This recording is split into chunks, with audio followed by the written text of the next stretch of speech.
샬롬 샬롬 샬롬 샬롬 샬롬 샬롬 내니 두려워 말아라 나의 아들 나의 딸아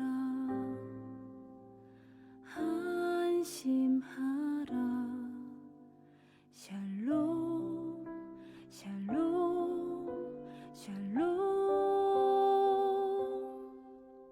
샬롬 샬롬 샬롬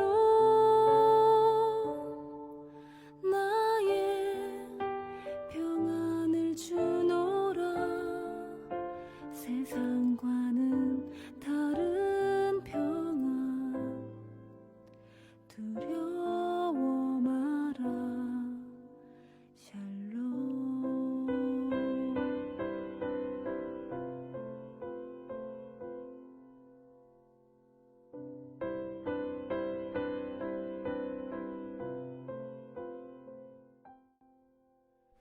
(9월 6일) 늘 아침 예배를 하나님 앞에 올려 드리겠습니다.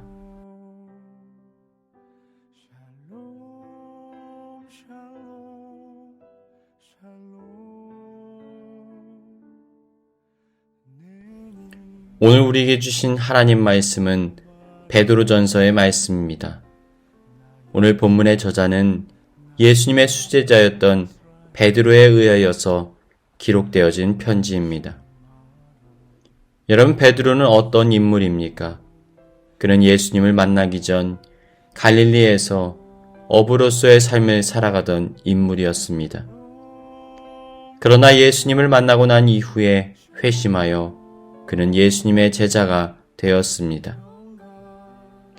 그는 제자들 중에 처음으로 예수님을 그리스도시요 살아계신 하나님의 아들이라고 고백을 했던 인물입니다. 그럼에도 그는 예수님을 3번이나 부인하는 신앙의 실패를 경험하기도 했던 인물이었습니다. 그러나 부활하신 예수님께서 그를 다시 찾아오셔서 연약한 그를 위로하시고 다시 회복시켜 주십니다. 내가 나를 사랑하느냐? 라고 물으시는 그 자리에서 그는 꼬꾸라져 변화된 삶을 살아가게 되었습니다. 자신의 생명을 바쳐서 유대인의 사도로 예루살렘 초대교회 목회자로 위대한 사명을 감당해 나갔던 것입니다. 그리고 그는 전승에 의하면 네로의 박해 때 십자가에 거꾸로 매달려 순교당한 것으로 알려져 있습니다.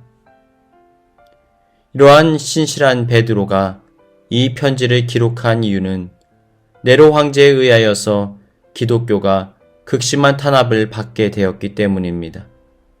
이러한 상황 속에서 베드로는 성도들을 위로하고 격려하기 위하여 이 편지를 기록하고 있습니다. 그리고 시간과 공간을 초월하여서 오늘의 삶을 살아가는 우리들에게까지 이러한 사랑의 권면을 하고 있는 것입니다. 특별히 오늘 본문 3장의 서두에서 베드로는 삶의 근간을 흔들 만한 박해와 핍박 속에서도 신앙의 근본, 삶의 근본이 흔들리지 말 것에 관하여서 권면하고 있습니다. 작은 교회로 부르심을 받은 가정 가운데 질서와 사랑이 아름답게 흘러갈 수 있도록 해야 한다고 말씀을 전하고 있는 것이지요.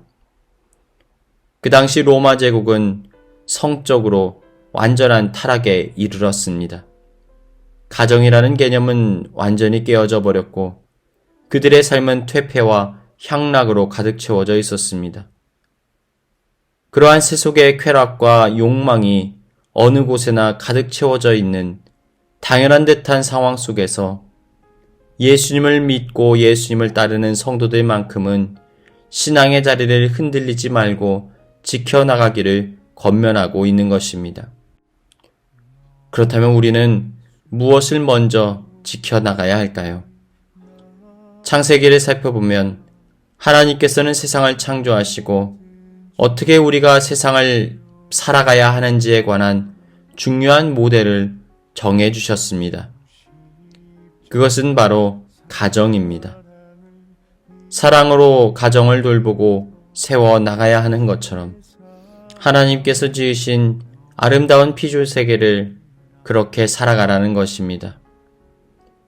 그러니까 가정은 하나님께서 우리에게 허락하신 사랑의 모델인 것입니다.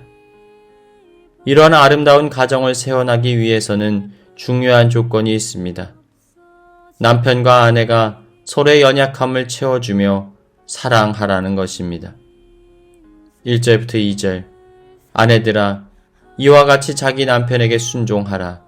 이는 혹 말씀을 순종하지 않는 자라도 말로 말미암지 않고 그 아내의 행실로 말미암아 구원을 받게 하려 함이니 너희의 두려워하며 정결한 행실을 봄이라. 7절 남편들아 이와 같이 지식을 따라 너희 아내와 동거하고 그를 더 연약한 그릇이요 또 생명의 은혜를 함께 이어받을 자로 알아 귀히 여기라. 이는 너희 기도가 막히지 아니하게 하려 함이라. 사랑 여러분, 하나님께서 허락하신 사랑의 공동체에 우리 가정을 아름답게 세워나가시길 바랍니다. 서로의 연약함을 돌보아주고 서로의 필요를 채워주며 사랑으로 가정을 아름답게 세워나가시기를 주님의 이름으로 축복합니다.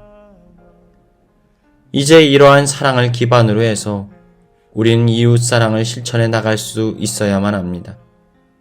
8절부터 11절 마지막으로 말하노니 너희가 다 마음을 같이하여 동정하며 형제를 사랑하며 불쌍히 여기며 겸손하며 악을 악으로 욕을 욕으로 갚지 말고 도리어 복을 빌라.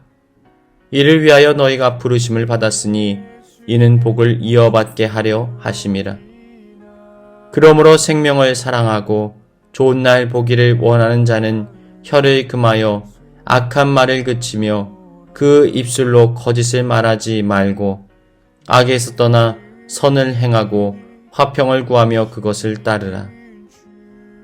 그리고 이제 성도들은 핍박과 환난 중에도 신앙을 지켜야 합니다. 하나님께 소망을 두고 자신의 삶을 주님 앞에서 살아갈 수 있어야 한다라는 것입니다. 비록 감당할 수 없는 듯한 고난과 끔찍한 역경이 다가온다 할지라도 우리를 죄에서 구원하심으로 천국에 들어갈 수 있게 되어진 하늘의 소망을 가지고 오늘을 살아갈 수 있어야 한다라는 것입니다. 이 땅에서의 삶이 끝이 아니라 저 영원한 본향 천국을 향하여 믿음의 시선을 놓치지 말아야 한다라는 것입니다. 13절부터 18절 또 너희가 열심으로 선을 행하면 누가 너희를 해하리요. 그러나 의를 위하여 고난을 받으면 복이 있는 자니 그들이 두려워하는 것을 두려워하지 말며 근심하지 말고 너희 마음에 그리스도를 주로 삼아 거룩하게 하고 너희 속에 있는 소망에 관한 이유를 묻는 자에게 대답할 것을 항상 준비하되 온유와 두려움으로 하고 선한 양심을 가지라. 이는 그리스도 안에 있는 너희의 선행을 욕하는 자들로 그 비방하는 일에 부끄러움을 당하게 하려 함이라. 선을 행함으로 고난을 받는 것이 하나님의 뜻일진데 악을 행함으로 고난 받는 것보다 나으니라. 그리스도께서 단번에 죄를 위하여 죽으사 의인으로서 불의한 자를 대신하셨으니 이는 우리를 하나님 앞으로 인도하려 하심이라. 육체로는 죽임을 당하시고 영으로는 살리심을 받으셨으니. 사랑 여러분, 오늘 말씀을 통하여서 주님의 음성을 들으십시오. 성경 속에서 말씀하고 있는 신앙과 삶의 기준점을 잡으십시오. 가정을 아름답게 세워나가십시오. 그리고 그 가정 가운데 흘러가는 아름다운 사랑을 다른 이들에게도 흘려보내십시오. 또한 천국의 소망을 가지고 오늘을 살아가십시오. 그리함으로 여러분의 삶이 행복하고 가치 있는 삶, 복된 인생 되시길 주님의 이름으로 축원합니다.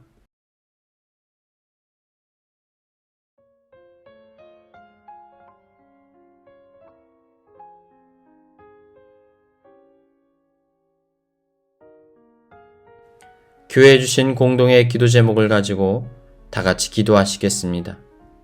첫 번째로 내가 하나님께 지음받은 소중한 존재임을 기억하게 하시고 하나님의 은혜를 사모하고 그분과 동행하는 복된 삶을 살게 하여 주옵소서. 나의 삶을 선한 길로 이끄시는 분이 하나님이심을 인정함으로 일상 속에서 기쁨을 회복하고 사랑과 섬김을 흘려보내는 삶을 살게 하여 주옵소서. 불안과 두려움이 가득한 세상 가운데 주님의 위로와 평화가 임하게 하여 주옵소서. 다 같이 기도하시겠습니다. 주 예수의 은혜를 입어 내 슬픔이 없어지리 내 이웃을 늘 사랑하여 너 받은 것 거저주라 주 예수께 조용히 나가 내 마음을 쏟아놓으라 늘은 미리 보시는 주님 그 은혜를 베푸시리 주 예수를 친구로 삼아 늘 내 옆에 모시어라 그 영원한 생명샘 물에 내 마른 목 죽이어라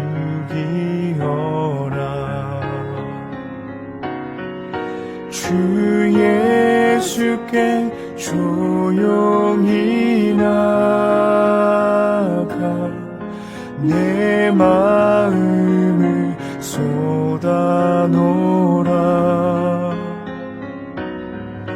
늘은 미리 보시는 주님